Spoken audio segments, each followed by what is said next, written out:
तो नमस्ते, प्रणाम, स्वागत करती हूँ आप सभी का अपने यूट्यूब चैनल में। दोस्तों, आज मैं लेकर आई हूँ बहुत ही बढ़िया, बहुत ही प्यारा सुबह सुबह भोर जगाने वाला गाना, जो शादी विवाह में भोर जगाया जाता है। भोर जगाने पर का गाना है दोस्तों, जो दादी अम्मा लोग गाती थी।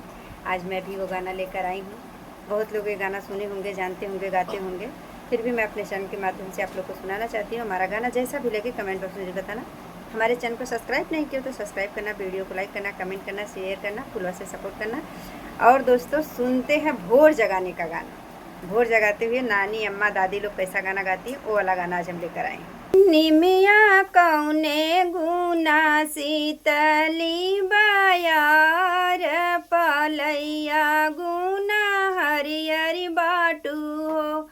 निमिया कौने गुना शीतली बायार, पलैया गुने हरियरी बाड़ू हो। अरे ओही तारा सुतैन दुलाहे रामानी दी, या के मातल जागावैन करयामा उठा।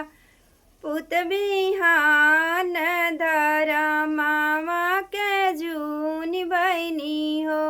अरे ओही तारा सुतई नहीं दुलाहे रम जागावै ओन करियामा उठा। पुत बिहान धरमा माँ के जूनी बहने हो। माता कैसे कैसे जनलू भोर बिहान धरमा माँ के जूनी भैले हो। माता कैसे कैसे जनलू भोर बिहान धरा मामा के जूनी भैले हो। हर लैके आवै हरवा हवाया हिरवा देनु गाय लैके हो। पूता लैका खानई दूध भत काटोरावा चिरैया सीताराम बोलै हो। पूता लड़का खानई दूध भत काटोरावा चिरैया सीताराम बोलै हो। निमिया कौने गुना शीतली बयार, पलैया गुना हरियर बाटू हो। निमिया कौने गुना शीतली बयार, पलैया गुना हरियर बाटू हो। अरे ओही तारा सुतई नहीं दुलाहे रामानी दी, या कई मातल जागावई उन कर चाची उठा। पुत बिहान धरा मामा के जूनी भैली हो।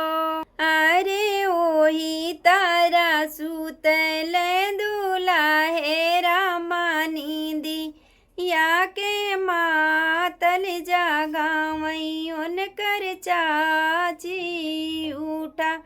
बेटा बिहान भैले हो।